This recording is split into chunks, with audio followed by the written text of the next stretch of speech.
Bom, sempre que eu vejo um encontro de líderes, pastores, pastoras, meu coração se enche de esperança.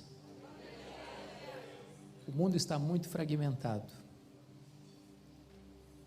O mundo está dividido. Ideologias, partidos, ambições. Mas a igreja de Cristo é uma só. Nós somos um só povo, nós somos um só rebanho, nós somos uma só família. Não há nada mais lindo no mundo do que a igreja de Cristo.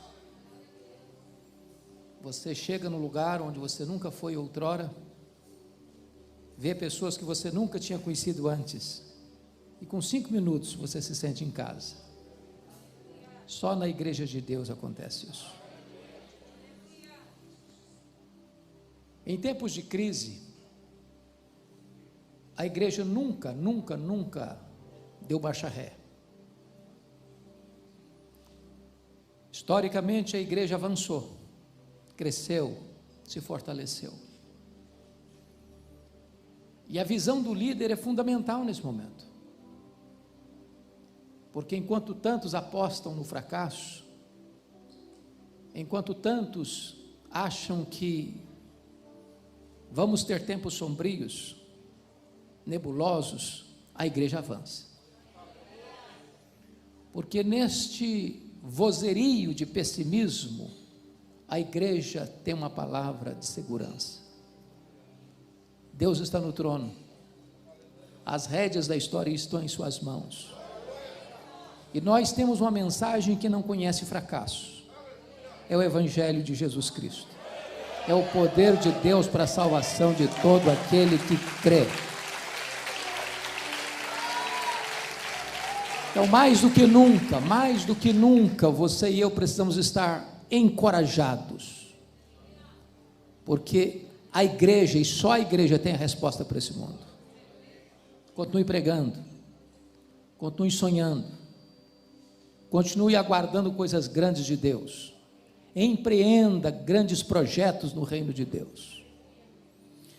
Eu quero repartir com vocês um texto, e talvez eu vou ter que dividir esse texto em 2 partes, para não passar por ele com muita rapidez. Está em Atos dos Apóstolos, capítulo 20, e eu peço que você abra. Nós vamos ler todo o texto agora, e vamos até onde o pastor vai me dar um sinal. Levantou a mão, comandante manda, o soldado raso obedece. Então, e aí dá uma parada e retoma depois. Atos 20, a partir do verso 17.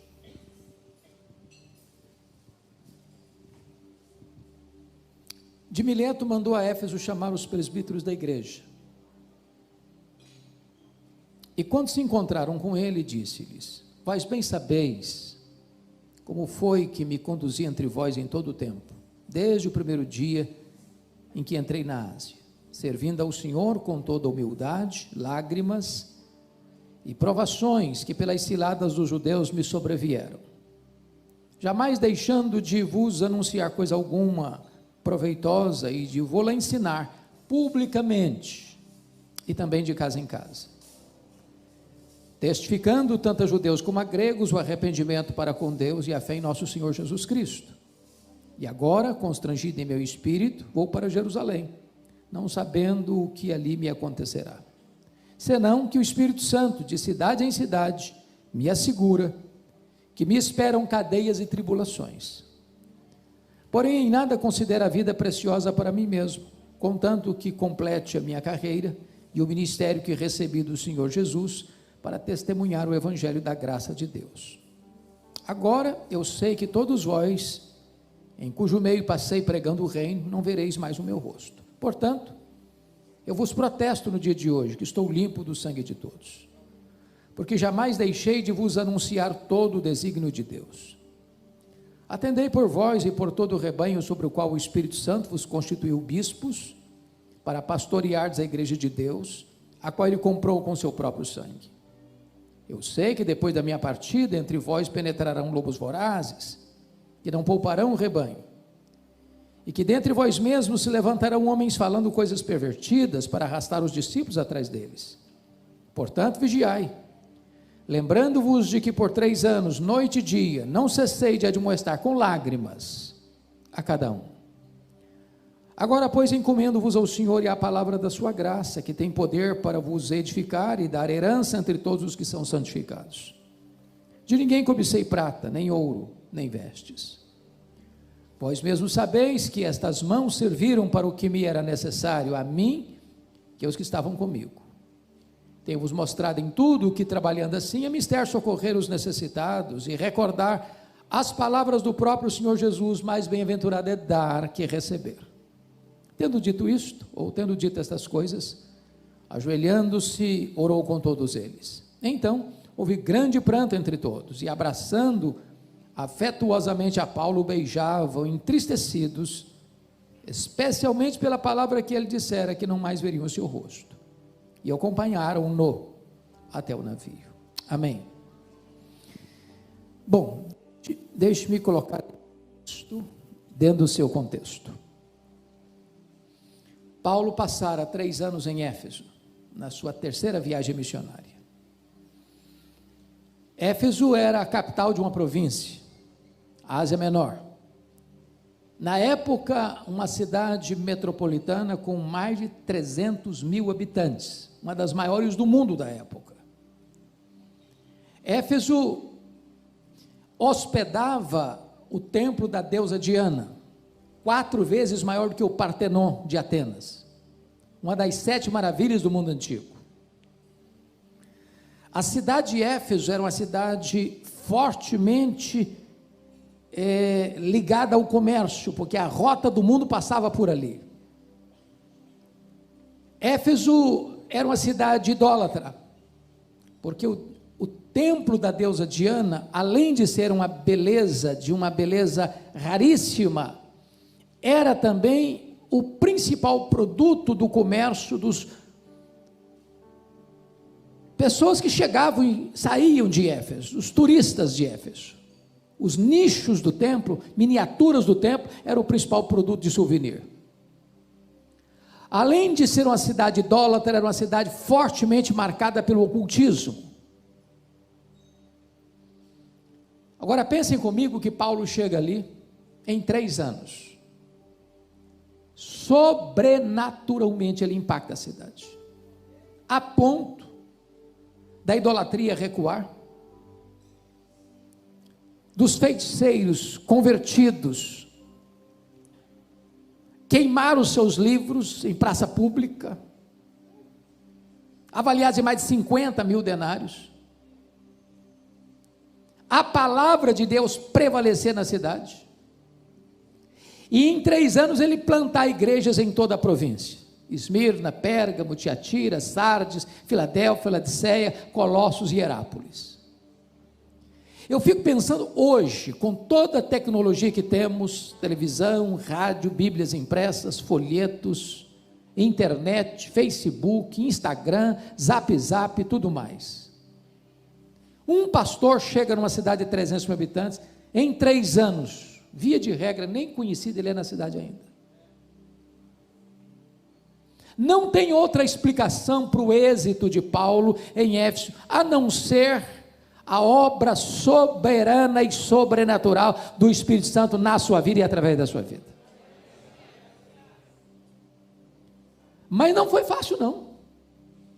Ele chega a comentar, ao escrever à igreja de Corinto, enquanto estava em Éfeso, que ele enfrentou em Éfeso lutas, aliás, feras. Ele enfrentou tribulação acima da sua força, a ponto de desesperar-se da própria vida. Parece que quanto mais pressão a igreja enfrenta, mais a igreja avança, mais a igreja cresce. Sucesso no ministério não é ausência de tensão, não é ausência de pressão, não é ausência de tempos difíceis. E então agora, depois de 3 anos, Paulo está saindo de Éfeso, indo para Jerusalém para levar as ofertas que ele recolhera entre as igrejas antigas para os pobres da Judéia, em virtude da fome que assolou o mundo no período de Cláudio, imperador Cláudio. E então ele para aqui em Mileto, chama os presbíteros para uma espécie de discurso de despedida, onde ele vai abrir o coração e partilhar com eles suas instruções de como eles deveriam se portar na igreja. E esta palavra de Paulo com esses presbíteros, que ele chama também de pastores e de bispos, serve para nós hoje como que um farol a guiar os nossos passos, nos tempos turbulentos em que estamos vivendo. O mundo está em convulsão, estamos vivendo uma onda de cristofobia no mundo inteiro. Países que outrora tinham coragem e orgulho de levantar a bandeira do evangelho, parece que estão enrolando esta bandeira, se envergonhando dela. E é nessa hora, irmãos, que nós, pastores e líderes, precisamos nos levantar. Que as cortes recuem, que os parlamentos recuem, que os palácios recuem, a igreja não há de recuar, em nome de Jesus.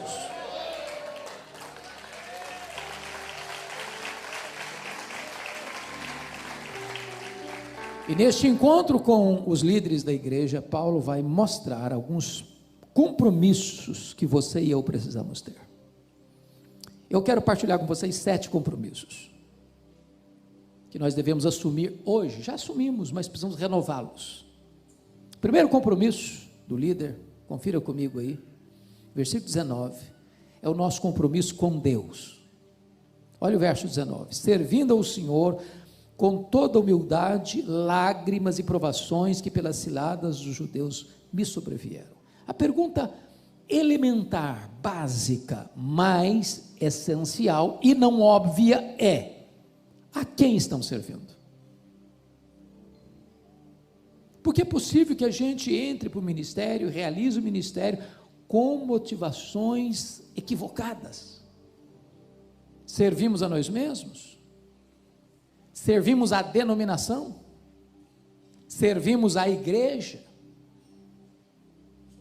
Servimos a grupos da igreja? A famílias da igreja? A quem estamos servindo? Porque quem serve a Deus não depende de aplausos e nem se desencoraja com críticas. Quem serve a Deus não está atrás de holofotes. Quem serve a Deus não levanta monumentos a si mesmo. Quem serve a Deus não tem medo de perseguição. A quem estamos servindo? Porque se isso não estiver claro no nosso coração, irmãos, nós podemos até fazer uma grande obra, mas a motivação não é boa, não está certa.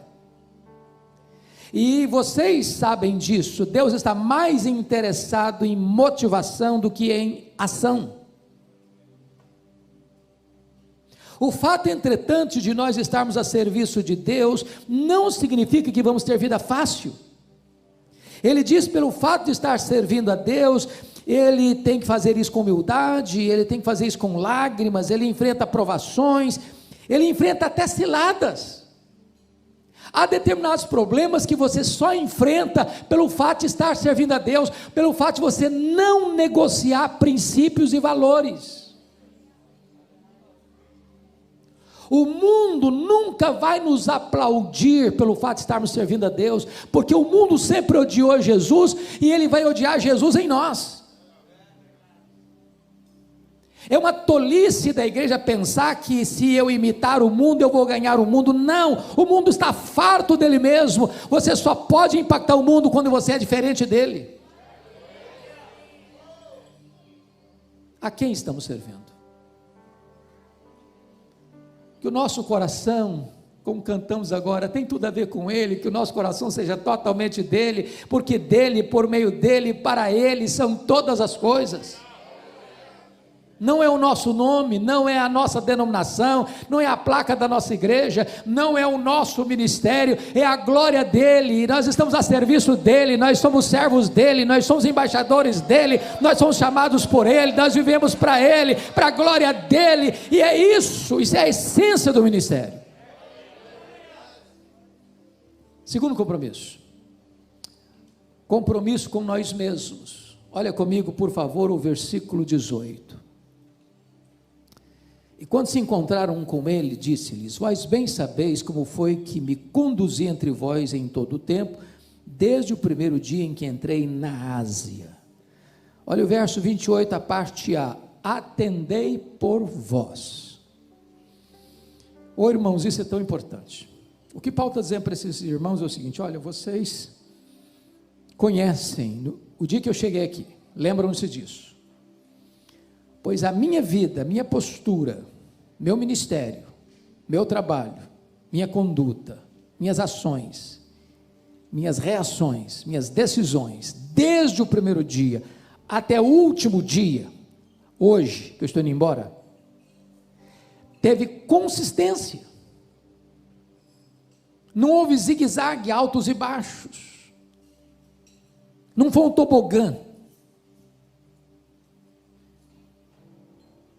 Em outras palavras, a vida do líder é a vida da sua liderança.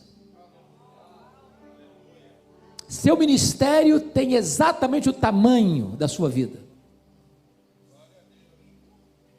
Há um ditado na língua portuguesa que diz que a última impressão é a que fica. No ministério não pode existir a última impressão, é a primeira, é a segunda, é a última.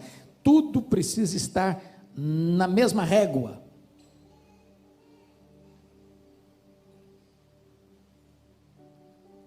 É claro que você e eu somos sujeitos a falhas, a erros, a pecados. É claro que Paulo também não está aqui defendendo o perfeccionismo, no sentido de que o líder não peca, o líder não transgride. Não, nós somos pecadores. Aliás, quanto mais santo você for, mais consciência de pecado você tem. As pessoas que mais choraram pelos seus pecados não foram as pessoas que mais pecaram, foram as pessoas que mais perto de Deus andaram. Paulo chega a dizer: eu sou o maior dos pecadores, eu sou o menor dos santos. Aliás, eu não sou nem digno de ser chamado apóstolo. Mas nós precisamos cuidar da nossa vida, do nosso coração, das nossas motivações. Por isso Paulo diz: atendei por vós. Talvez a ovelha mais difícil do rebanho é aquela que nós vemos diante do espelho.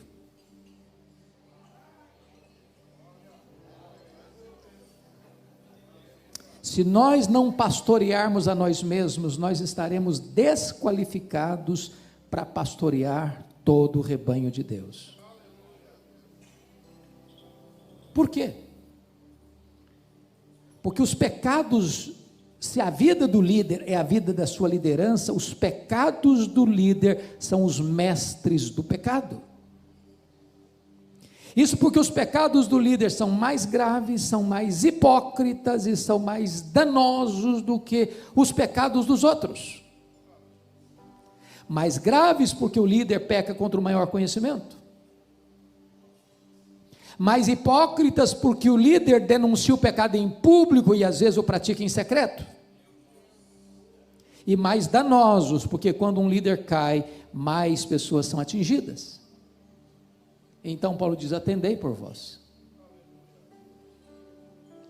Vigie a sua própria vida, pastoreie o seu próprio coração. E vocês que são pastores, pastoras, pregadores, pregadoras, sabem disso. É mais fácil você pregar para uma multidão do que você pregar para você mesmo. Você confrontar a você mesmo, você enfrentar a você mesmo. Mas Paulo diz: atendei por vós. E ele dá o exemplo: vocês sabem como eu me comportei entre vocês, desde o primeiro dia em que entrei na Ásia, até o dia que eu estou me despedindo de vocês. Que Deus os dê graça, irmãos, para manter o fogo aceso no nosso coração, para manter o óleo fresco na nossa cabeça, e para manter as vestes alvas. Terceiro princípio: o compromisso do líder com a palavra de Deus. Chama a sua atenção para os versos 20 a 27, e eu não sei qual a versão que você está usando, mas na minha versão, a versão atualizada, no verso 20 há dois verbos, anunciar e ensinar. No verso 21 tem o verbo testificar no gerúndio. No verso 24 tem o verbo testemunhar. No verso 25 tem o verbo pregar no gerúndio. E no verso 27 tem o verbo anunciar. Obviamente, todos esses verbos estão relacionados com a palavra de Deus. O pastor, o líder, precisa ser o homem da palavra, mestre na palavra, douto na palavra, que maneja bem a palavra da verdade. A palavra manejar é cortar em fatias retas, não fazer curva.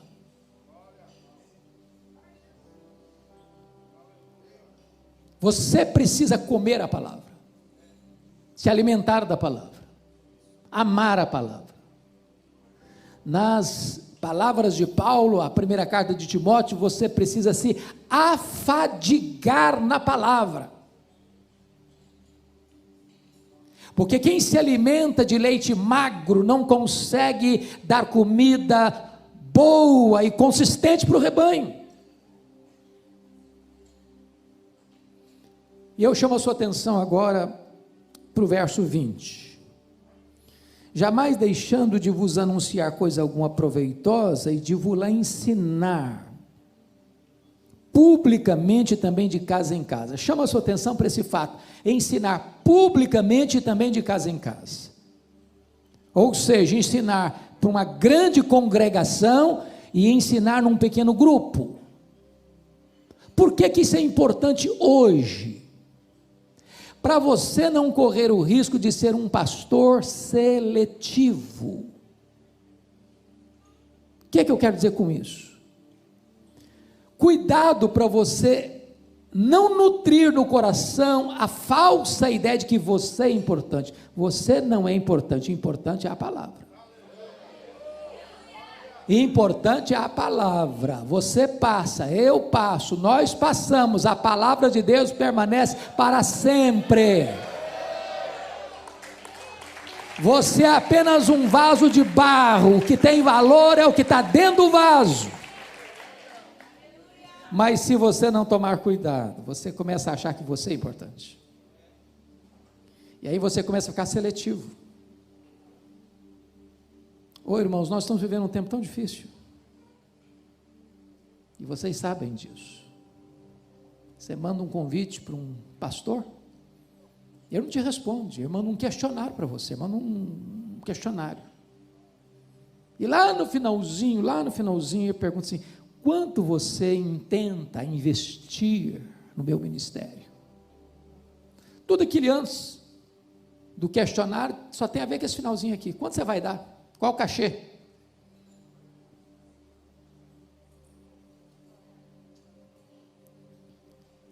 Certa feita, fui convidar um cidadão para pregar, não consegui falar com ele porque ele estava blindado.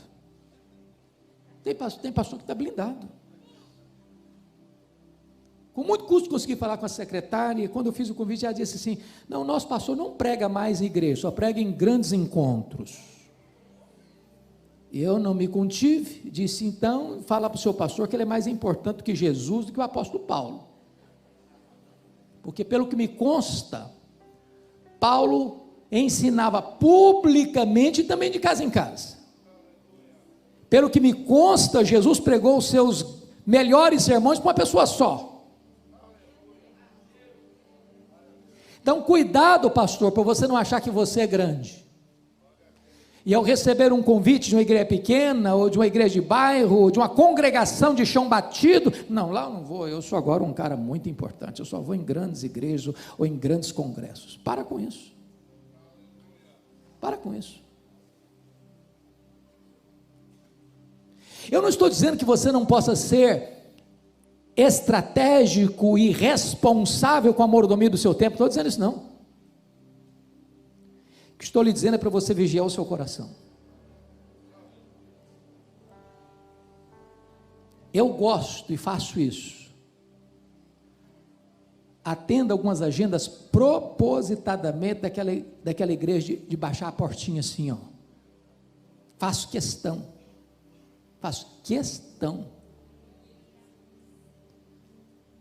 para que você nunca passe essa ideia de que agora você é seletivo e só prega em grandes encontros, ensinando publicamente também de casa em casa. Mas outra coisa aqui, você tem uma igreja menor, uma congregação menor, não, eu vou chegar lá, vai ter 5, 10, 15, 20 pessoas, deixa eu fazer um estudozinho assim, meio sapecado mesmo, que tem pouca gente. Prepare-se, como se você fosse pregar numa grande cruzada, num estágio lotado, para pregar para 5, para 10, para 15, para 20 pessoas. Faça com excelência. Faça com excelência. Motivação. Mas há outra coisa que eu destaco. Olha o verso 21 agora comigo.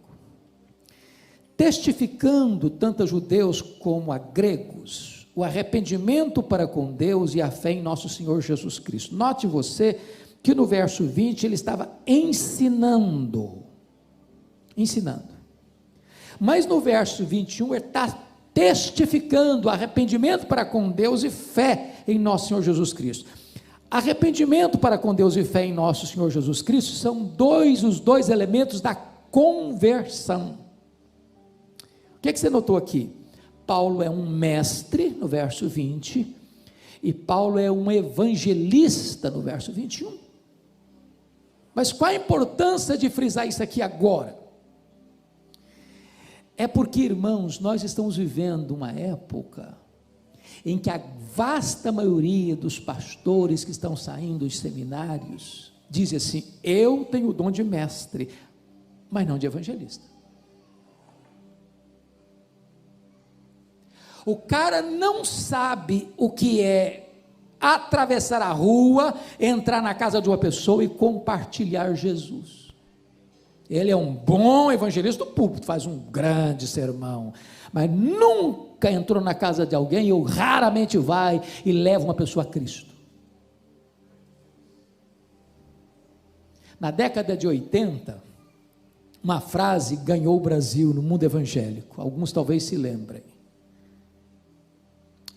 ovelha gera ovelha, pastor não gera ovelha. Essa premissa é parcialmente verdadeira. Por ser apenas parcialmente verdadeira, ela é totalmente falsa. Preste bem atenção nisso.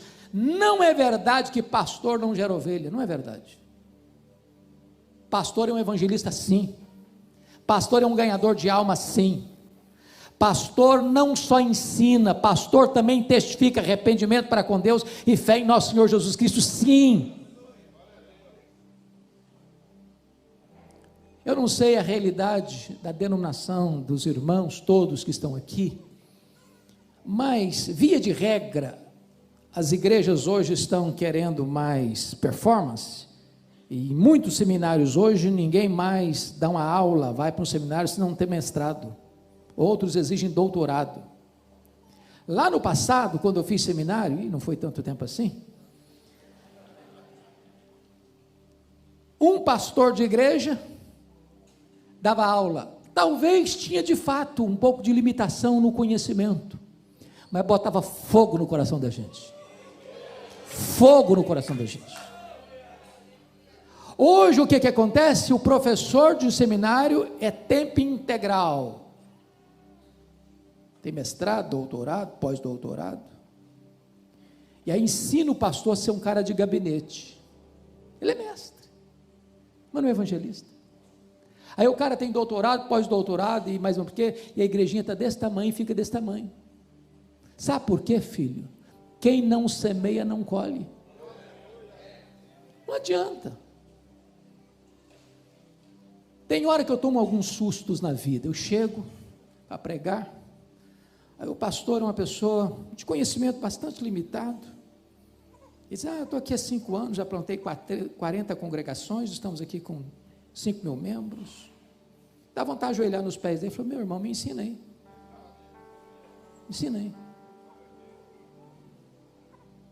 Eu não estou com isso dizendo que você não deva ser um estudioso, não.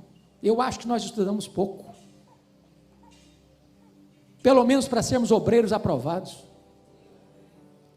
Mas eu estou dizendo para você que só você estudar, sem o poder do Espírito Santo, sem fogo no seu coração, sem amor pelas almas perdidas, sem você sair do conforto do ar-condicionado e numa cadeira almofadada, para ir gastar mais as solas dos seus sapatos, do que o assento dos seus bancos, não vai adiantar. Irmãos, o pastor é o exemplo. Se ele não é evangelista, ele não ensina o povo a evangelizar. Se ele não tem amor pelas almas, ele não ensina o povo a ter amor pelas almas. Se ele não tem paixão no coração por ver a igreja crescer, a igreja não vai crescer. A igreja é o espelho do pastor. As nossas ovelhas nos veem mais do que nos escutam. Agora notem mais. Quando chega no verso 27, ele diz assim: porque jamais deixei de vos anunciar todo o desígnio de Deus. Eu amo isso aqui, sabe por quê, irmãos? Porque hoje, às vezes, nós estamos pregando temas da nossa preferência. Nós até pregamos a palavra, mas não pregamos toda a palavra. Nós somos seletivos. E eu não vejo outra forma de você pregar todo o desígnio de Deus, desculpem dizer isso agora, sem você conhecer e talvez experimentar com grande entusiasmo o que significa pregação expositiva. Eu, quando vou pregar numa igreja, via de regra, eu chego à conclusão na leitura do texto. Irmãos, vamos abrir a Bíblia. Eu leio o texto. Aí, terminou de ler a Bíblia, o povo faz assim, ó. Qual a conclusão que você chegou? Esse povo, primeiro, não está acostumado com pregação expositiva. Segundo, esse povo não espera que eu vou trabalhar esse texto. Terceiro, esse povo está dizendo para mim o seguinte: olha, não importa o que o texto diz, eu quero saber o que o senhor tem para falar. Quer dizer uma coisa para você, filho: o pregador só tem um compromisso, é ler a Bíblia, é explicar a Bíblia e aplicar a Bíblia. Deus não tem nenhum compromisso com a palavra do pregador, Deus tem compromisso com a sua palavra. A promessa de que a palavra não volta vazia não é a palavra do pregador, não é a palavra de Deus. Então, fortemente eu encorajo você, meu amado, a estudar a Bíblia, a expor a Bíblia, a pregar a Bíblia, a entender a Bíblia e levar o seu povo a amar a Bíblia. Quando você terminar um sermão, ninguém vai ficar encantado com você, vai ficar admirado com a beleza, a riqueza da palavra de Deus.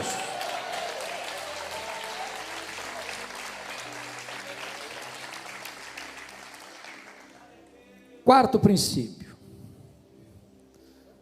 Olha comigo, por gentileza, o versículo 24. Porém, nada considero a vida preciosa para mim mesmo, conquanto que eu complete a minha carreira e o ministério que eu recebi do Senhor Jesus, para testemunhar o evangelho da graça de Deus. Há 3 coisas que eu chamo a sua atenção aqui, fundamentais. Primeiro, vocação. Vocação. Ministério que recebi do Senhor Jesus Cristo. Paulo não é um voluntário. Paulo é alguém que foi chamado. Ele não abraçou o ministério por outras motivações. Ele foi convocado. Mas o que é vocação? John Joyce, no seu livro Pregador, Sua Vida e Sua Obra, diz que muitos pensam que vocação é o seguinte: fulano tentou vestibular, hoje não tem mais, muito, é o Enem também, mistura Enem com vestibular. Vamos pensar na antiga. Tentei vestibular para medicina, não passou. Aí o cara tentou vestibular para engenharia, também não passou. Aí ele tentou para advocacia, também não passou. Aí ele tentou para economia, também não passou. Aí dá um start na cabeça, claro, gente, claro, olha aí. Óbvio, Deus está me chamando para o ministério. Toda a porta fechada é porque Deus está me chamando para o ministério. Isso não é vocação, não. Vocação é quando você tem todas as portas abertas e você só enxerga uma porta. É o chamado de Deus para a sua vida. Isso é vocação. Algemas invisíveis. Você pode até tentar recuar, mas isso vai ser um fogo no seu coração. Vocação. Ô irmãos, quantas pessoas estão no ministério sem brilho nos olhos? Meu Deus, que loucura! Um dia eu estava numa reunião de liderança de pastores, de avaliação do trabalho do ano, e peguei o relatório de um pastor, e eu fiquei pasmo. Ele fez 35 visitas no ano. Uma igrejinha de 100 membros. Eu chamei o cidadão e falou, você deve ter errado aqui, eu acho que você botou os dados do mês no ano. Eu falei, não, do ano mesmo. Fui apertando o cara. Falou, onde você estava, meu filho? Eu estava na internet. Ô irmãos, tem pastor que sabe tudo das igrejas dos colegas, tudo, mas não cuida da igreja dele. Ô varão, se você foi chamado, põe a sua alma nisso, põe o seu coração nisso, põe a sua energia nisso, põe a sua mente nisso. Você tem que pensar na igreja 24 horas por dia. Meu Deus, me dá estratégia, meu Deus, me dá sonhos, meu Deus, o que é que eu tenho que fazer? Meu Deus, põe no meu coração a tua direção. Oh meu Deus, se tu me chamaste, eu quero estar por inteiro, por completo aqui nesta obra. Me perdoe de dizer isso, talvez eu possa até entristecer alguns aqui, mas tem muito pastor que o sonho da vida dele é ser vereador. O sonho da vida dele é ser vereador. Meu amado irmão, eu gostaria de dizer para você o seguinte, aquilo que Spurgeon disse para os seus alunos: meus filhos, se a rainha da Inglaterra convidar vocês para serem embaixadores em qualquer lugar do mundo, não rebaixem de posto, vocês já são embaixadores do Rei dos Reis e do Senhor dos Senhores. Apaixone-se pelo ministério. Deus chamou você para a mais honrosa vocação do mundo, ser portador de boas novas de salvação. Segundo, abnegação.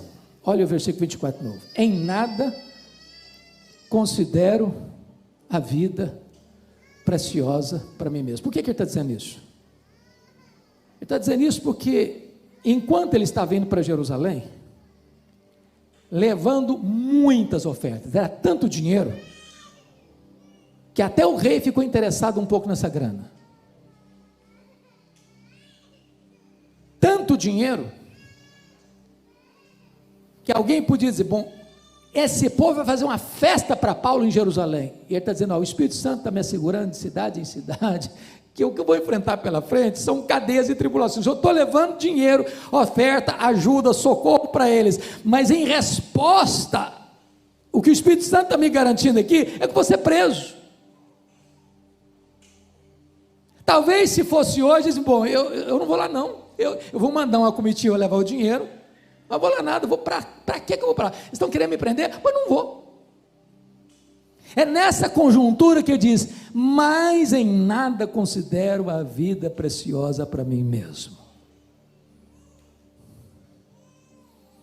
Irmãos, o ministério tem muitas alegrias. Se eu tivesse 10 vidas, eu queria ser pastor em todas elas. Mas não tem ministério sem luta, não. Se você quer viver uma vida mansa e tranquila, então desista do ministério. Tem luta sim. Quem está procurando ministério para ter segurança econômica, status social, prestígio, desista. Ministério é para gente abnegada, Para a gente que diz que não importa o que vai acontecer comigo, eu quero ser pastor. Não importa o que vai acontecer comigo, eu quero continuar pregando. Não importa se problemas vêm, se a tempestade chega, se a perseguição vem, se as pessoas vão lutar contra mim, se vão falar mal de mim. Não importa o que vai acontecer comigo pela frente, eu quero estar comprometido com esta vocação. A terceira coisa nesse versículo aí, e a gente dá o break que o pastor pediu. Pode seguir, pastor? Então vamos seguir. Vamos seguir. Tá. Terceiro ponto. Paixão. Vocação, abnegação, paixão. Em nada considero a vida preciosa para mim mesmo, conquanto que eu complete minha carreira e o ministério que eu recebi do Senhor Jesus para testemunhar o evangelho da graça de Deus. Oh, amados irmãos, que coisa preciosa é você testemunhar o evangelho da graça de Deus. Sabe por quê? Você tem a garantia de que você não vai fracassar. Nenhum empresário tem garantia de que não vai fracassar.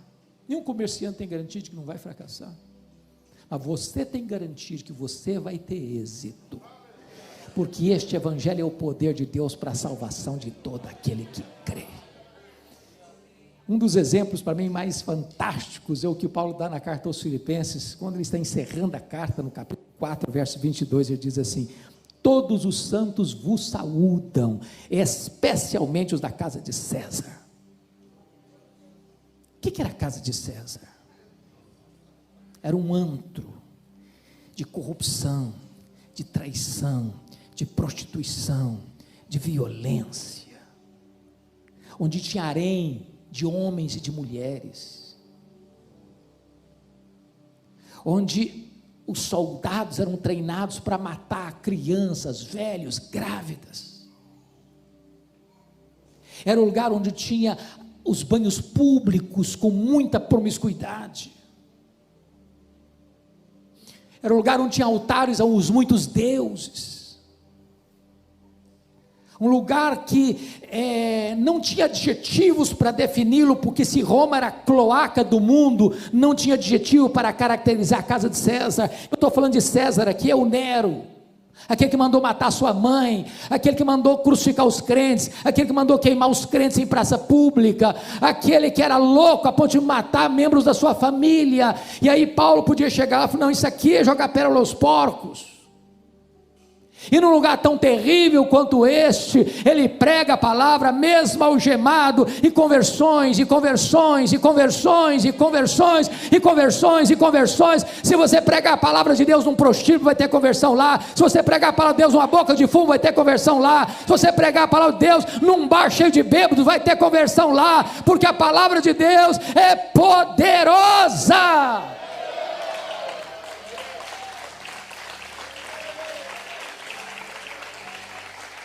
Eu tenho uma paixão, é testemunhar o evangelho da graça de Deus. Ô irmão, deixe que esta palavra queime o seu coração, deixe que o ministério traga brilho aos seus olhos. Para de ficar lamentando, para de ficar reclamando do lugar que você está, da igreja que você está, da cidade que você está. Começa a glorificar a Deus, porque não é o lugar que faz o homem, é o homem que faz o lugar. Não importa se numa grande catedral, não importa se num lugarzinho de chão batido, não importa se numa congregação de bairro, não importa se numa região rural ou numa grande metrópole. O importante é que, se Deus está ali, o deserto da Judeia pode ser o território de um grande reavivamento espiritual.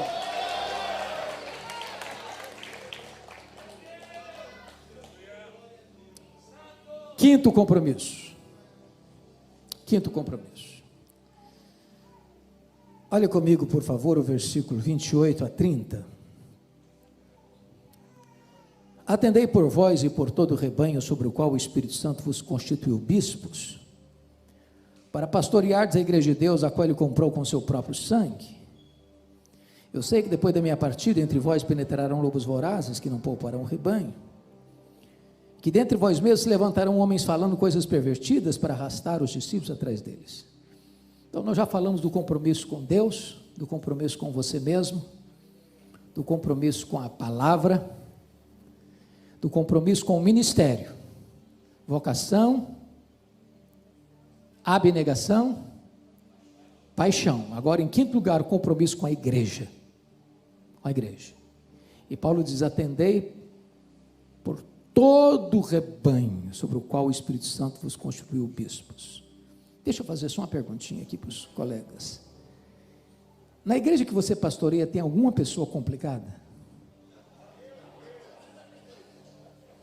Porque se não tiver, a gente pode fazer algumas transferências também, sem nenhum problema. Nenhum problema. Com todo prazer. Por que Paulo está dizendo atendei por todo o rebanho? Porque o pastor pode correr o risco de ter as ovelhas prediletas e fazer 10 visitas para uma ovelha no ano e nenhuma visita para aquela outra ovelha no mesmo ano.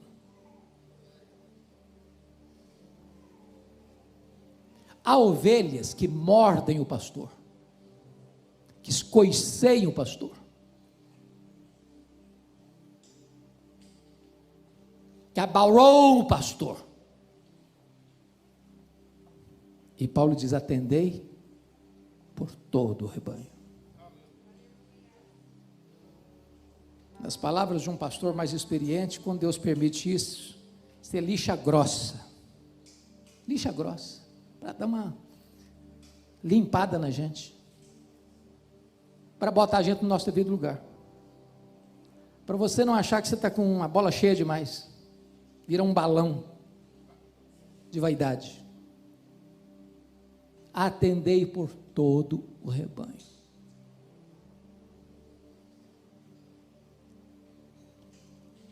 Agora preste atenção, sobre o qual o Espírito Santo vos constituiu bispos. Aqui tem algo sublime para nós. Você conhece igreja onde o pastor é o chefe, é o dono, quem manda é ele, e não fica na frente não, que ele te arrebenta? Tem política de bastidor para ficar ou para sair? O que Paulo está dizendo é o seguinte: ou você entende que é o Espírito Santo quem te colocou ali, ou então você está fora do lugar. Não precisa de política de bastidor, nem precisa e nem deve. Quem comanda a igreja é Jesus. Quem dirige a igreja é o Espírito Santo. A igreja só tem um cabeça, só tem um dono. E o dono da igreja tem marcas nas suas mãos. Eu nunca esqueço uma cena, há alguns anos, com o pastor Aguiar Valvassouras, pastor da igreja Nazareno de Campinas.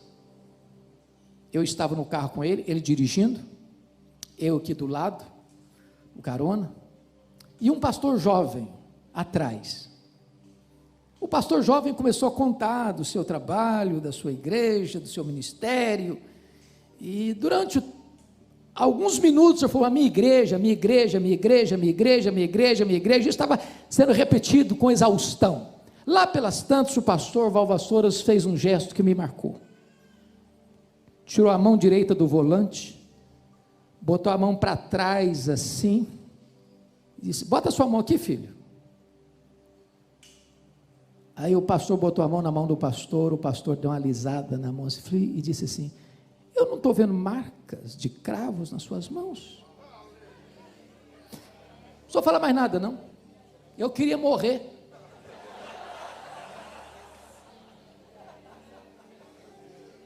O dono da igreja tem marcas de cravos nas mãos.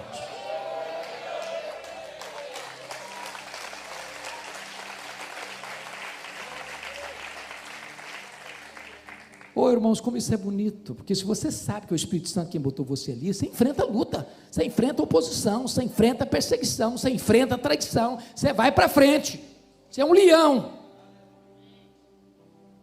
Agora, não queira botar o homem na frente, não queira fazer política de bastidor, não, porque vai dar tudo errado. Tudo errado. E ele prossegue e diz assim: o Espírito Santo vos constituiu bispos para pastoreardes a igreja de Deus. De quem que é a igreja? De Deus. A igreja não é sua, nem minha, nem nossa. Nós podemos e usamos apropriadamente minha igreja, como Paulo diz, o meu evangelho. Mas é óbvio, quando você diz a minha igreja, você não está dizendo que a igreja é sua, propriedade sua, porque hoje, irmãos, é um negócio esquisito. Tem gente vendendo a igreja, porteira fechada. O cara vende o templo, vende os membros, porteira fechada. Como se a igreja fosse uma empresa particular. Igreja de Deus. Quanto custou essa igreja para ele? Que ele comprou com o seu próprio sangue, porque o sangue do seu filho é o seu próprio sangue. Quando você compreende isso, amado, você começa a entender então qual o seu valor. Você está cuidando do alheio, você está cuidando daquilo que não é seu, você está cuidando daquilo que é de Deus. Você é um mordomo, você é um servo, você não é o chefe. O chefe é outro. O chefe está sentado no trono. E o chefe tem marcas de cravos nas suas mãos.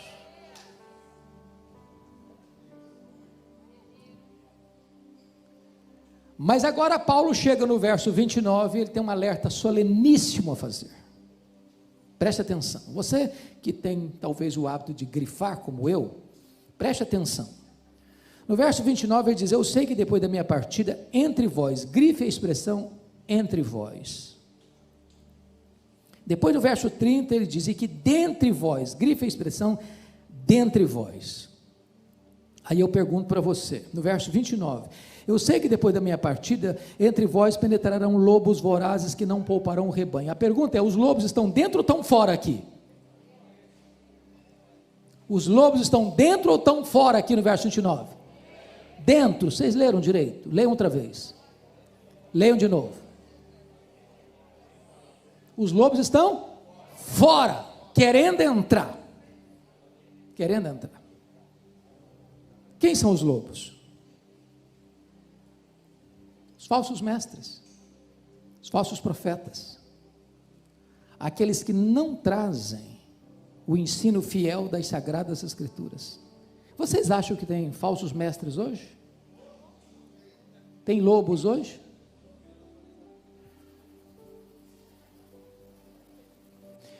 O que Paulo está alertando a você e a mim hoje aqui?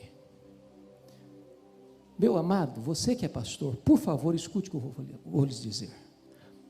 Por favor, nunca convide alguém para estar no púlpito da igreja que Deus lhe confiou, se você não sabe quem é essa pessoa.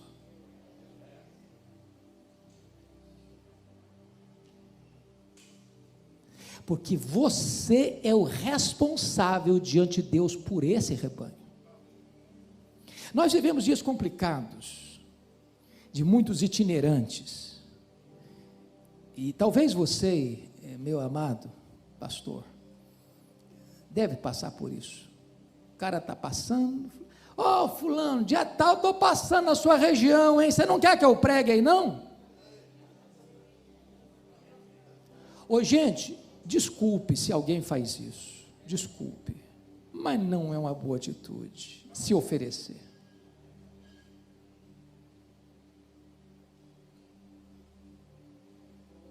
Segundo, não pense que todo mundo que diz que é de Deus, de fato é de Deus. Deixa eu lhes dar um pequeno exemplo. Um dia eu estava em Vitória pregando, culto dominical, entra uma mulher muito bem vestida, bem trajada, com um pequeno séquito, com um pequeno grupo atrás dela.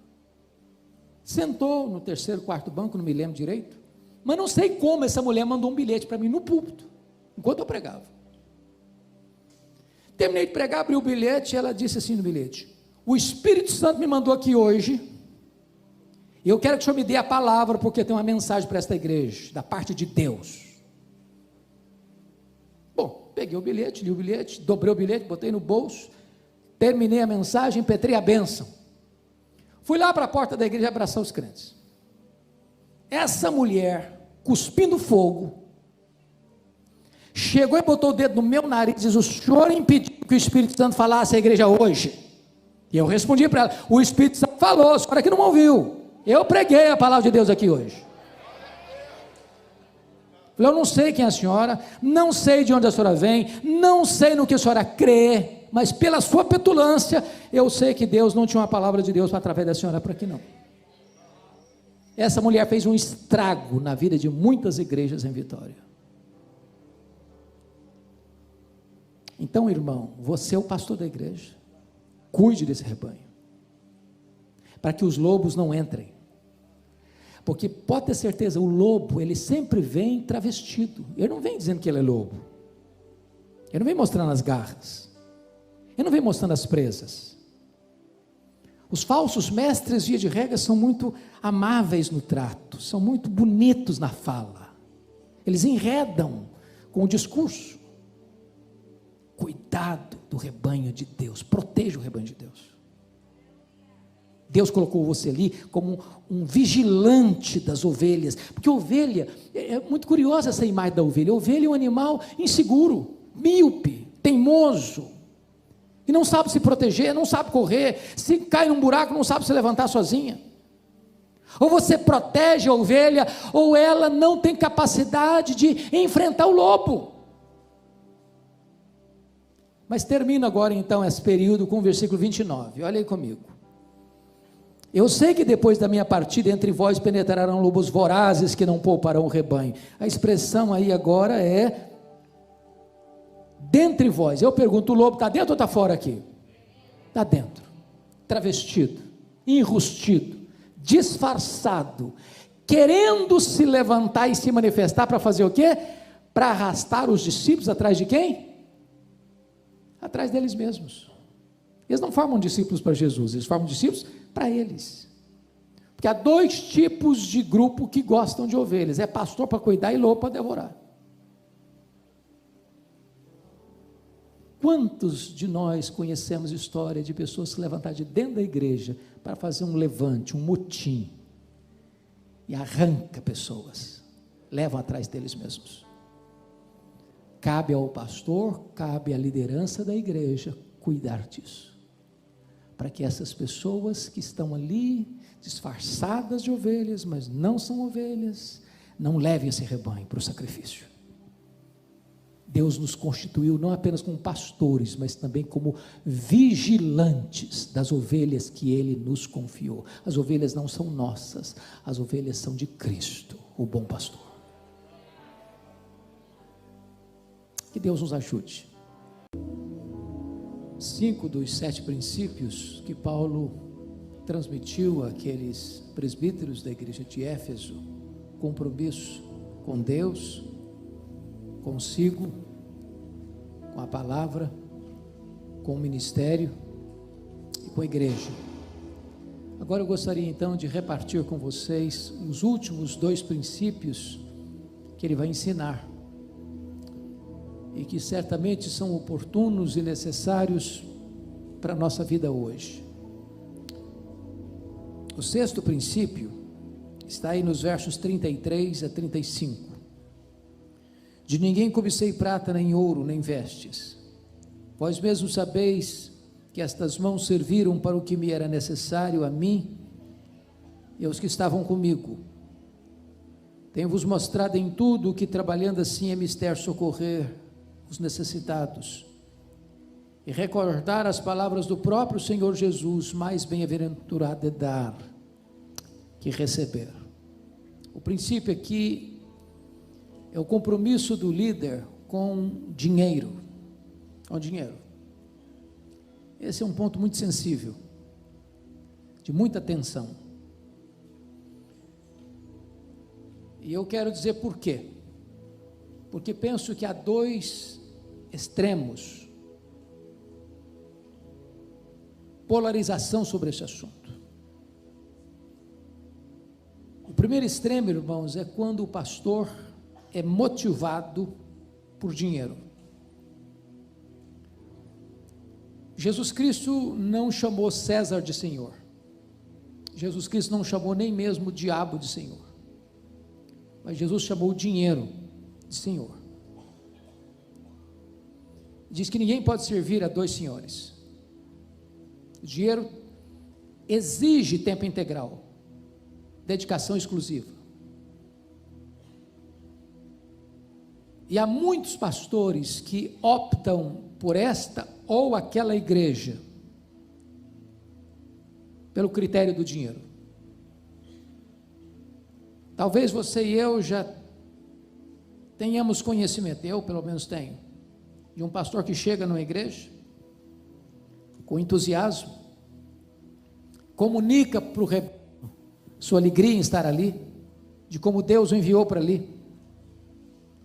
Daqui a 3 meses, ele recebe um convite de uma igreja maior, que paga o dobro de salário, e ele chega para a igreja e diz: meus irmãos, o Espírito Santo está me mostrando que Deus tem coisas mais amplas para mim. Quando toda a motivação para ir da igreja A para a igreja B, foi o salário maior que vai receber.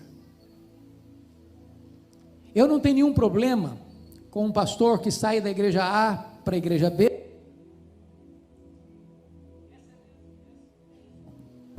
recebendo um salário maior na igreja B do que na igreja H. Nenhum problema. A grande questão é qual é a motivação em ir da igreja A para a igreja B. Se a motivação é dinheiro, ele está dizendo o seguinte: o meu ministério está numa vitrine, quem paga mais leva. Isso é muito sutil. Deixa eu lhes dar 2 exemplos para clarear o princípio.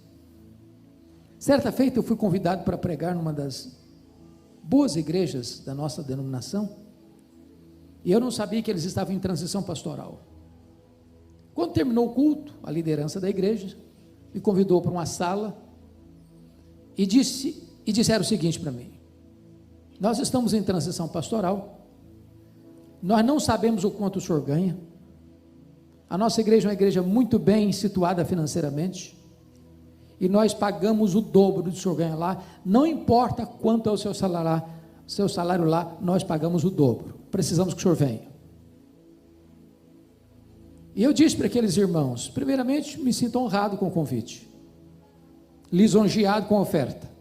Entretanto, eu preciso dizer 2 coisas para vocês. Primeiro, eu tenho compromisso com a igreja que eu sou pastor.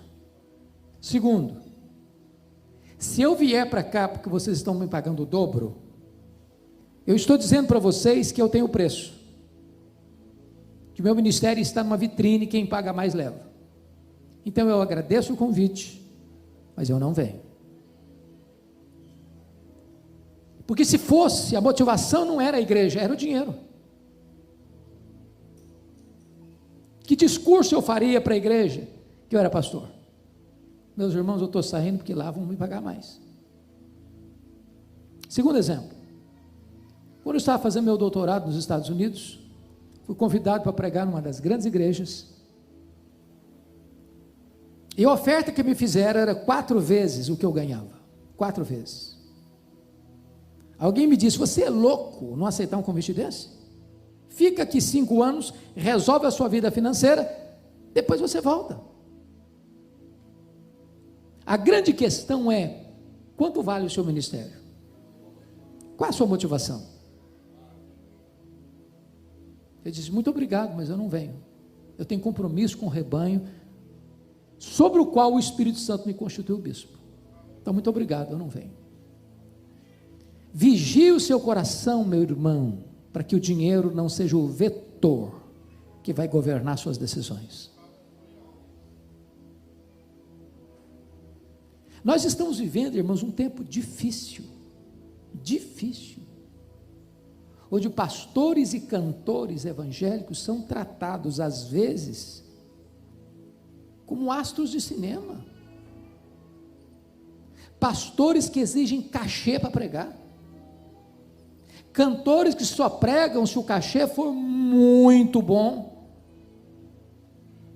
E quando nós contribuímos para essa cultura, nós nos tornamos coparticipantes desse pecado. Eu não tenho nenhum problema de convidar um pregador, e eu sempre fiz isso, e honrar a pessoa que eu convido, com oferta. Agora, também tem outro princípio. Se ao convidar um pastor, diz, eu vou, mas o meu preço é tanto, ainda que a oferta que eu fosse dar, no meu coração estava definida maior do que ele pediu, eu desconvido. Muito obrigado. Você vem não. Porque ministério não é negócio. Pastorado, irmãos, não é troca, não é barganha. Se você atender um convite por causa da oferta que lhe foi feita, você questione a sua motivação. Questione a sua motivação. Volto a lhe dizer, você deveria aceitar um convite para pregar numa congregação que não possa lhe pagar nem a gasolina para você ir. Quantas vezes já fiz isso? E aprendi uma coisa, pastor, que eu fazia errado. Um pastor um dia me ensinou isso. Se você for pregar na igreja mais humilde, lhe der uma oferta de R$20, receba. Nunca rejeite uma oferta. Isso é orgulho. Ainda que, ao receber, você resolva fazer outra coisa. Agora eu recebi, eu gostaria, pastor, que o senhor pegasse essa oferta, comprasse um presente para sua esposa. Mas você recebeu. Não há ninguém tão pobre que não possa dar. Não há ninguém tão rico que não possa receber.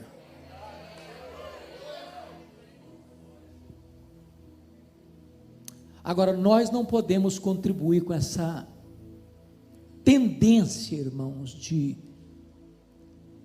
receber cachê, pregar por cachê, cantar por cachê. Não podemos fazer do ministério um negócio. O lucro não pode ser o vetor do nosso ministério. Mas lhes disse que há outro polo, outro extremo. Primeiro é o pastor ser governado por dinheiro. O segundo extremo é quando a igreja não honra o pastor e lhe paga um salário de fome. Tem muita igreja, irmão, que o pastor, presidente, recebe um mega salário. Quem rala mais lá na ponta, paga para ser pastor. Biblicamente isso não está certo. O obreiro é digno do seu salário. Agora vamos ver o que Paulo diz aqui. Ele diz o seguinte: de ninguém cobicei prata, nem ouro, nem vestes. Vós mesmos sabeis que estas mãos serviram para o que me era necessário, a mim e os que estavam comigo.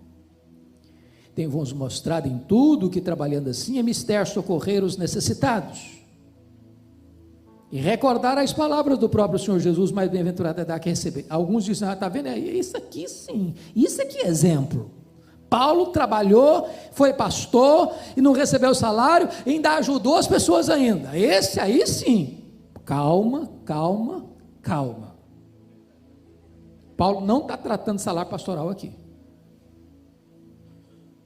Se você quer saber o que ele pensa sobre salário pastoral, você tem que ler 1 Coríntios capítulo 9, lá ele trata do assunto, e ao tratar do assunto lá, ele diz, ele aplica o mesmo princípio do Antigo Testamento para o Novo Testamento, e diz que o pastor merece primícias, um salário de honra. Agora, o que ele está dando de exemplo é o seguinte: quando a igreja era munheca, mão de vaca, pão dura, e não pagava o salário para ele não deixava de ser pastor não, ele ia fazer tenda, ele ia trabalhar para ser pastor, porque ele não é pastor por causa de dinheiro, ele é pastor por causa de um chamado que ele recebeu de Deus.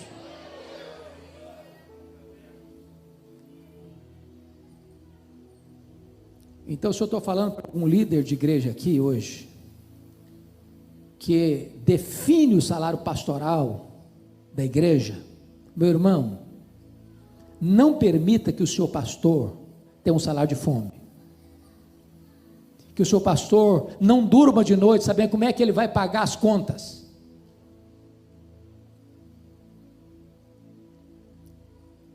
Deixa eu lhes dar um exemplo bíblico.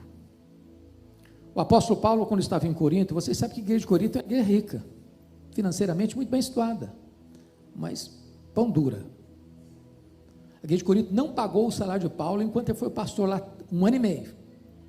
Enquanto Paulo estava lá, ele não falou nada. Depois que ele saiu, foi para Éfeso. De Éfeso ele escreve as 2 cartas aos Coríntios. E aí ele puxa a orelha da igreja. Vamos ver isso? Abra sua Bíblia aí comigo em 2 Coríntios. 2 Coríntios.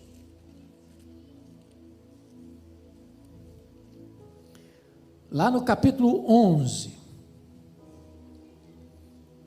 versículo 8. Se eu fosse membro da igreja de Corinto, eu ficaria com vergonha de receber essa carta. Olha aí comigo. Obrigado. 2 Coríntios 11, 8. Olha aí comigo. Paulo diz assim: despojei outras igrejas, recebendo salário para vos poder servir. Que é isso, Paulo?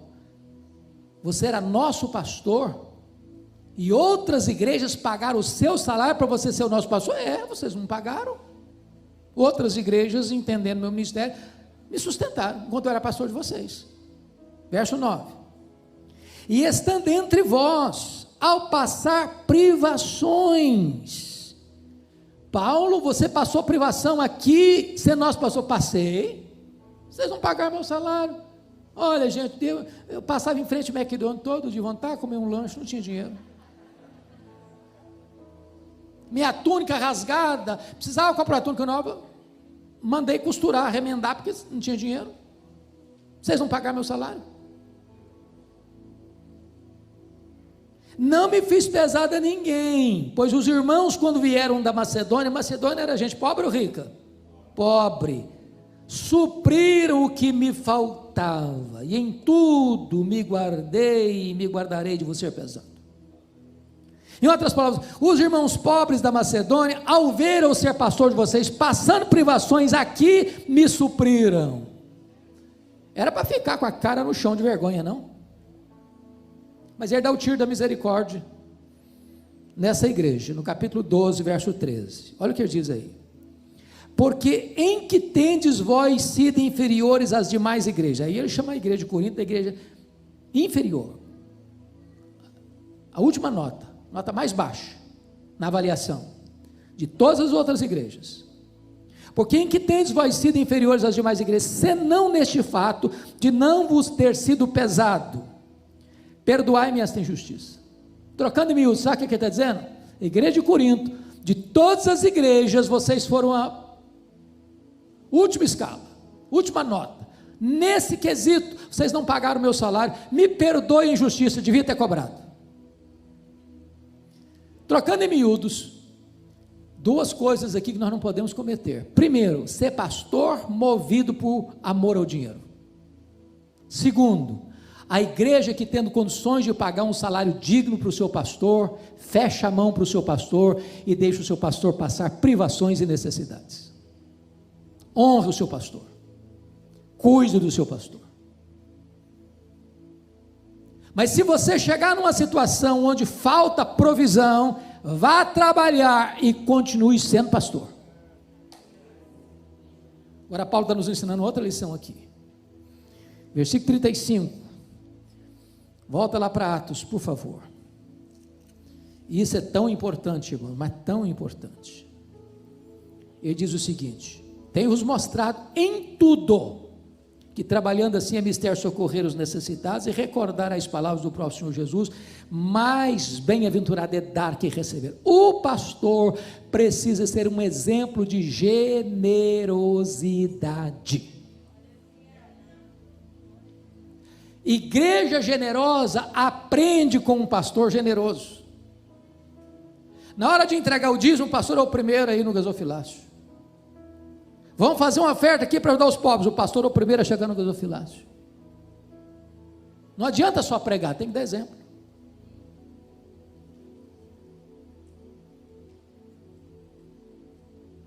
Oh, amados irmãos, como isso é fundamental, porque as nossas ovelhas aprendem muito mais olhando para nós do que escutando a nós. Generosidade é a alegria de dar. Não estou falando de barganha não, porque tem muita gente hoje que dá com motivação errada. Se você der 900, você vai receber 10 mil. Bom, se a minha motivação é de receber 10 mil porque eu dou 1.000, minha motivação é dinheiro. Eu dou para a glória de Deus, eu dou para socorrer o necessitado. Eu sei que Deus é o Deus que retribui. Deus não fica em dívida com ninguém. Quem ajuda o pobre, diz Provérbios, empresta a Deus. A alma generosa prosperará. Aquele que retém mais do que é lícito, vaza pelos dedos, é pura perda. Se você é generoso, Deus certamente vai multiplicar a sua sementeira, mas cuidado com a motivação. Deus está mais interessado em motivação do que em ação. Então, o líder precisa saber muito bem como é que ele cuida de dinheiro. Quer ver uma coisa muito simples? Desculpe dizer isso. Pastor, não cuide de finanças da igreja, sobretudo se você estiver sozinho. Mas eu sou honesto. Claro que você é honesto, mas a Bíblia diz que você tem que fugir da aparência do mal. Quando Paulo levantou aquela grande oferta entre as igrejas gentis para mandar para Jerusalém, perceba isso, ele não levou a grana não, não. Ele nomeou uma comissão para levar. Isso é transparência, isso é cuidado, isso é prevenção. Então, pastor, cuidado com dinheiro, cuidado com dinheiro. Não faça obra por amor ao dinheiro. E igreja, cuide do seu pastor, dando a ele um salário digno.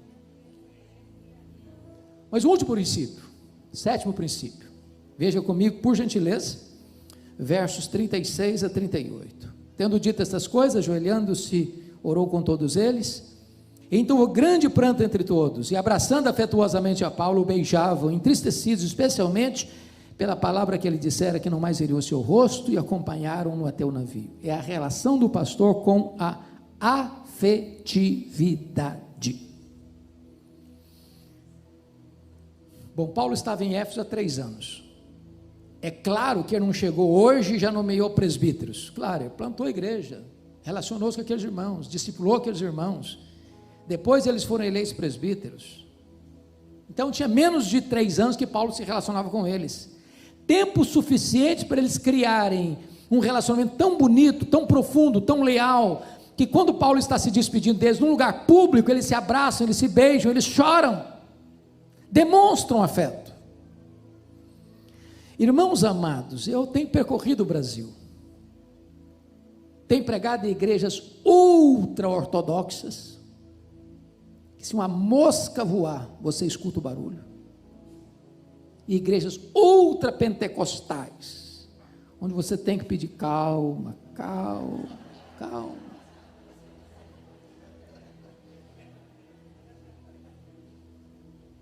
Sabe onde os pastores enfrentam mais tensão na igreja?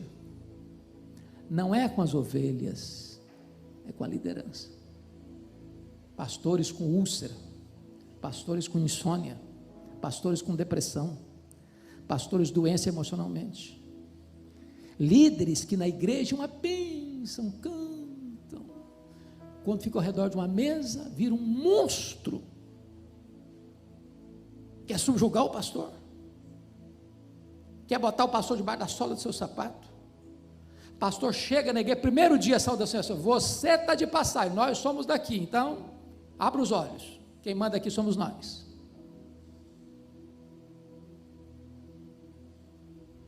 Seus líderes precisam ser os seus amigos mais achegados.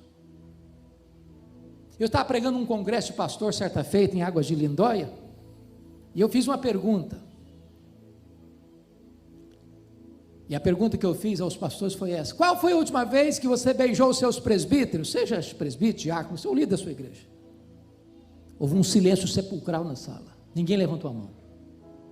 Tomei um susto, até que um mais corajoso levantou no fundo da sala e respondeu assim: beijar não beijei não, mas vontade de morder eu tive algumas vezes.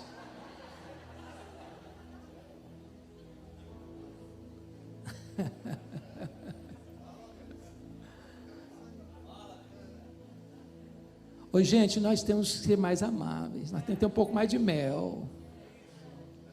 Mais de mel. Eu tomei um susto, pastor Fred, no dia que eu fui ordenado. Fui ordenado no dia 17 de janeiro de 1981, aliás, de 82, em Bragança Paulista. Terminei de ser ordenado ao Sagrado Ministério, todo animado, chega um presbítero, muito querido, para me dar um conselho. Ele disse assim: olha, você é jovem, você é solteiro ainda, então quando você estiver cumprimentando as pessoas, e chegar uma mulher, estica bem o braço, estabeleça o limite. Eu tomei um susto. Eu disse: meu irmão, primeiro conselho que estou recebendo, sinto muito, mas não posso obedecer, por duas razões. Primeiro, porque eu acho que a Bíblia não me ensina isso. Segundo, porque eu não sou assim, eu abraço até poste no meio da rua. Não dá para mim esse trem, não.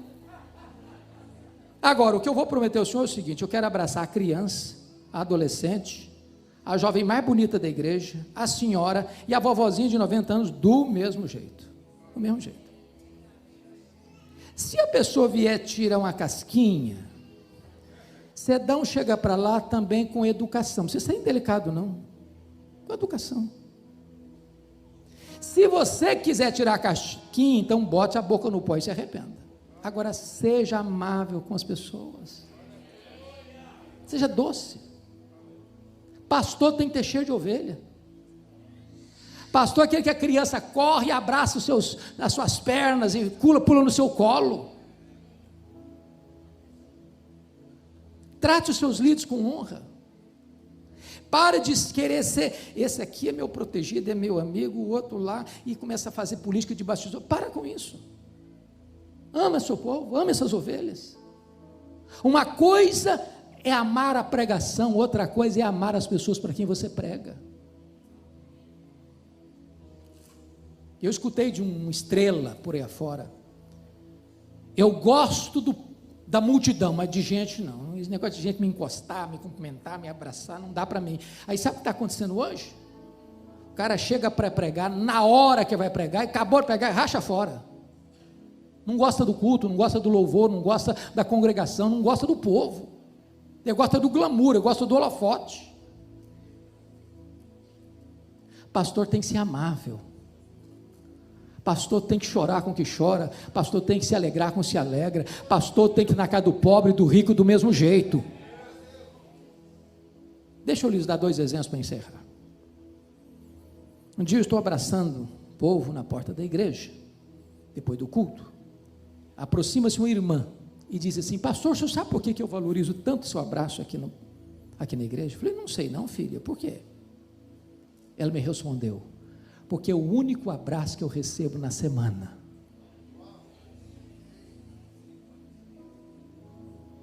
Tem hora que as pessoas precisam na igreja, não é de escutar um sermão, não é de receber um abraço, saber que ela é gente, que ela é amada, que ela é importante, que ela tem valor. Cuidado para você não ir jantar só na casa dos ricos. Vai jantar na casa daquele irmãozinho que bota salame na mesa, e aquele salame tem muito mais valor do que uma picanha maturada. Um dia uma irmã me telefonou, disse: pastor, eu estou ligando para o senhor porque está muito longe, está muito difícil eu ir para a igreja, porque eu moro sozinha, é complicado, então eu estou dizendo para o senhor que eu quero ficar aqui na igreja perto da minha casa. Eu respondi assim para ela, falei: ô filha, só tem um problema, você é tão querida, tão amada, tão importante aqui, que nós não podemos abrir mão da sua vida. A mulher começou a chorar, do outro lado da linha, e disse assim para o pastor: não quero ir para outra igreja coisa nenhuma, eu só precisava escutar isso do senhor hoje.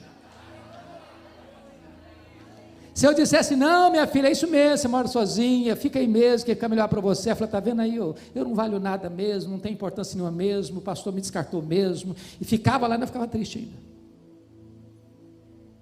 As ovelhas precisam saber que você as ama, que você tem compromisso com elas, que você está do lado delas, que você está disposto a dar a vida por elas. Pastor precisa ter coração franqueado para Deus e para as ovelhas de Deus. Que Deus nos ajude.